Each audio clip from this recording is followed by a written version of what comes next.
Bad girl. Anjali Sivaraman main లీడ్‌గా, అలాగే వర్ష భరత్ దర్శకత్వంలో వచ్చిన సినిమా అయితే ఇది.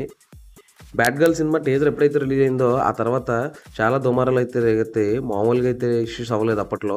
ఈ టీజర్ రిలీజ్ అయిన వెంటనే ఈ సినిమాలో బ్రాహ్మణుల్ని కించపరిచే విధంగా కొన్ని సీన్స్ ఉన్నాయని చెప్పేసి అప్పుడు పెద్ద గొడవే జరిగింది.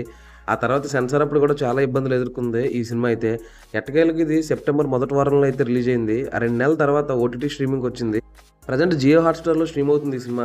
అసలు ఈ సినిమా కథ కోసం మాట్లాడుకుందాం ముందుగా.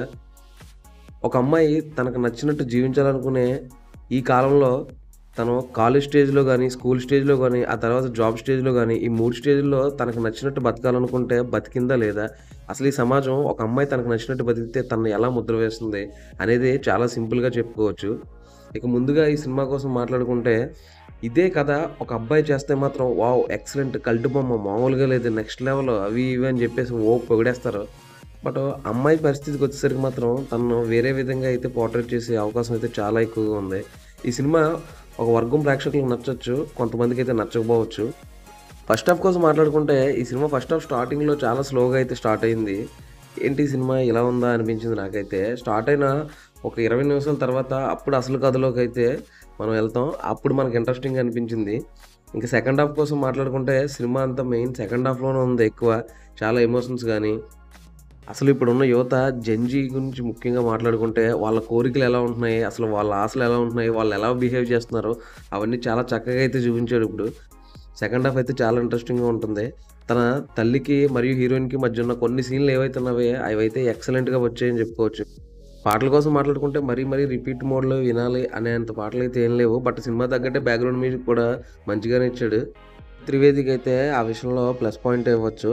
ఆ తర్వాత ఈ సినిమాకి తగ్గట్టే ప్రొడక్షన్ వాల్యూస్ గాని అన్నీ బానే ఉన్నాయి. బట్ ఏందంటే ఇలాంటి సినిమాలు చాలామందైతే యాక్సెప్ట్ చేయరు. ఇది పేరెంట్స్‌తో చూడొచ్చంటే స్ట్రిక్ట్‌లీ నో అని చెప్పుకోవచ్చు. ఎందుకంటే మీ ఫ్రెండ్స్‌తో ఉన్నప్పుడో లేదా ఒంటరిగా ఉన్నప్పుడో చూడడం అయితే చాలా మంచిది. ఇలాంటి నిజాల్ని అమ్మాయిలు ఈ కాలంలో ఎలా బతకాలనుకుంటున్నారు? అసలు వాళ్ళకి నచ్చినట్లు ఎలా ఉండాలనుకుంటున్నారు? ఇటువంటివన్నీ వినడానికి బానే ఉంటాయి గానీ, మనోళ్ళు చూసినప్పుడైతే యాక్సెప్ట్ చేయరు. పెర్ఫార్మన్స్ కోసం మాట్లాడుకుంటే హీరోయిన్ అయితే ఎలాగో నెక్స్ట్ లెవెల్‌లో చాలా చేసింది. ఆ తర్వాత హీరోయిన్‌కి బాయ్ ఫ్రెండ్స్‌గా నటించిన ముగ్గురు కూడా ఎక్సలెంట్‌గా చేశారు. అలాగే పేరెంట్స్‌గా చేసిన ఇద్దరు కూడా బానే నటించారు. స్కూల్ స్టేజ్‌లో నుంచి ఇప్పుడు లవ్ స్టోరీస్ అయితే మొదలైపోతున్నాయి. సో, ఈ సినిమాలో కూడా అదే చూపించాడు. స్కూల్ స్టేజ్‌లో కూడా ఒక అమ్మాయికి ఒకరిని ప్రేమించాలనిపిస్తే ఆ స్టేజ్‌లో ఎలా లవ్ చేసింది. ఆ తర్వాత కాలేజ్‌కెళ్ళిన తర్వాత వాళ్ళిద్దరి మధ్య కొన్ని ఫిజికల్ అయితే జరుగుతూ ఉంటాయి. ఆ తర్వాత జాబ్ ఎప్పుడైతే స్టార్ట్ చేసిందో తర్వాత లివ్ ఇన్ రిలేషన్‌షిప్‌లో ఉంటది. సో, ఈ మూడిట్లో ఏదో ఒకటన్నా సెట్ అవుతదనుకుంటే ఈ మూడో అయితే వర్కౌట్ అవ్వవు. ఆ తర్వాత తనకు తను రియలైజ్ అవుతది. నాకొక ఇల్లు, ఒక చిన్న జాబు ఉండి, నాకు నేను ఇండిపెండెంట్‌గా ఉంటే చాలు. ఇలాంటి లైఫ్ అయితే లీడ్ చేయాలి అని చాలామంది అమ్మాయిలు అనుకుంటారు. సో, దాన్నే ఇక్కడ స్క్రీన్ మీద అయితే చూపించారు.